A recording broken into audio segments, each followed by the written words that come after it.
everyone, this is Shan from PTEPlus and welcome to part 2 of how does PTE machine scoring actually work. Now in part 1, we introduced the concept of machine scoring and how it hears your speaking and also score you on your pronunciation. So if you haven't seen it, I'll link it somewhere for you here. And in part 2, we will continue on from there to talk about an aspect that affects both your pronunciation as well as your fluency.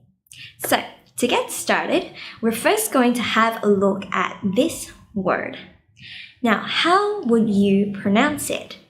Is it perfect or is it perfect? Now, both these pronunciations are actually correct. So if you got that, then you are spot on. However, they're only correct in the right places. So it really depends on their meaning. Let me give you an example. So with perfect, I would use it in the sentence, I just bought this dress and it's perfect for the party that I have coming up. So in this case, the word perfect is an adjective. It is used to describe the dress, and I think that it's going to be just right and perfect for the party that I have coming up. Now, what about perfect? So perfect is less known to some of our students, and to perfect something, usually a skill or a technique, is to master it and to become really good at it. So, for example, I am perfecting my English. Okay, so in that case, it is a verb because it is an action and you're doing something, which is becoming really good at something. Okay?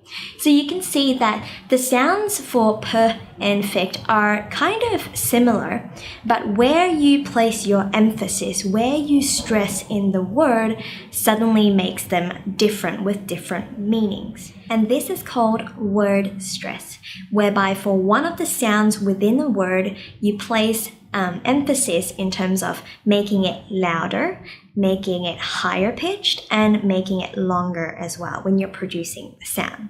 So for example, perfect, right? With the per, it's a bit higher pitched, it's a bit louder, and it's also a little bit stretched out and longer, perfect. So word stress is something that the machine really pays attention to, and it affects both your pronunciation and your fluency as well.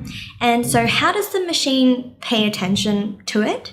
Basically, it hears sound waves, right? And so the closer your sound waves are compared to the sound waves of all these different native speakers, then the higher your score will be.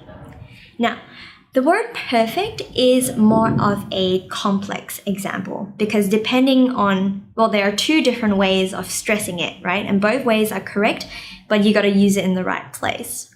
But not all words are like that. Most words have a consistent word stress. So for example, the word consistent. I would never say consistent, and you would also never hear consistent, right? It's always consistent, whereby sis is the one that has the stress. It's a bit louder, it's a bit longer, and it's also a bit higher pitched. And that is good news for us because it means that, with learning and practicing, we will be able to master and use appropriate stress. So let's do a couple of words together, and you may say or use these words quite commonly in the PT examination. So let's have a look at this first word. It has 3 syllables, advantage.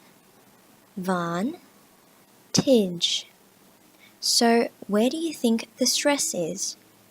Is it on the first syllable, so advantage? Or is it on the second, advantage? Or advantage? Now if you thought that it was on the second syllable, then you are right. It is advantage. Let's have a look at another example. So now we have 2 words and they are related. So with the first word, it has 2 syllables and this word has 4 syllables. First, where do you think the stress is on these two words? And second, is the stress in the same place? Now, with the first word, the stress is on form. So this word is inform, inform. So you can hear that the form is higher, louder, and longer relative to the in, which is softer and quicker.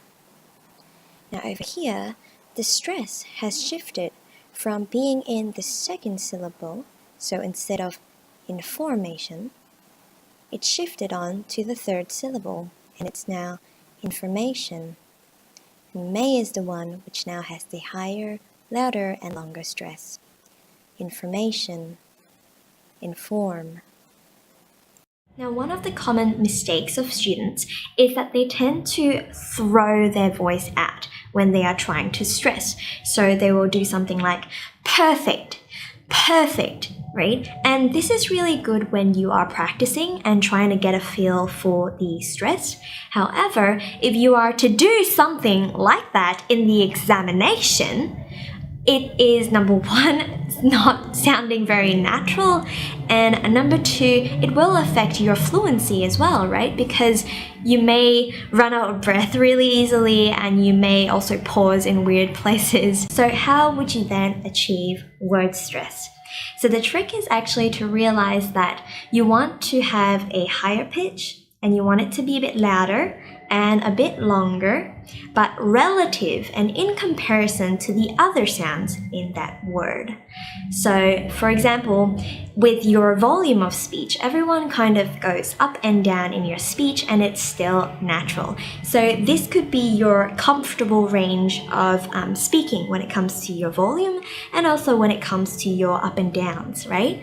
So you want to be still within this range, except that for the stressed sounds, you want them to be in the higher part of the range, and for the non-stressed sounds, you want them to be in the lower part of the range.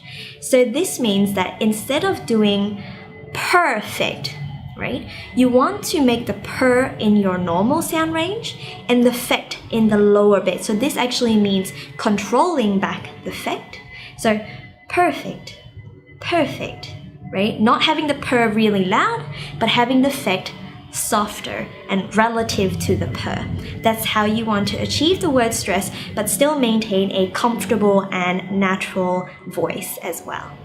And finally, we'll finish off with a study tip. So for a lot of our students, sometimes you may not have people telling you how the word stress is like, and also sometimes even when you hear some audio, you may not be able to easily tell where the stress actually is. So what you can do is hop onto Google and look up the dictionary. And in the dictionary, there will be a phonetics section, often coming with an audio as well, which is great. And what you want to do is look out for that apostrophe sign, because the apostrophe is going to tell you where the stress should be, on which syllable of that word. So for example, perfect and perfect, these two have these two phonetics, and you can see that with perfect, it's got the apostrophe on the first syllable, which means that per is the one that you want to be stressing. Whereas in perfect, which is the verb, you can see the apostrophe is on the fect. So you want the stress to be on perfect. And that's how you can tell where the stress should be in different words. So I hope you all found that useful. And we will be having a live webinar that will bring you through step by step on mastering word stress from like 1 syllable to 2 syllables and so on and so forth. So details will be posted on our Facebook page. So if you're not following us there already, then make sure you do. I will link I'll link our Facebook page in the description box below. And as usual, remember to like and subscribe to our YouTube channel, and I hope to see you in the next one.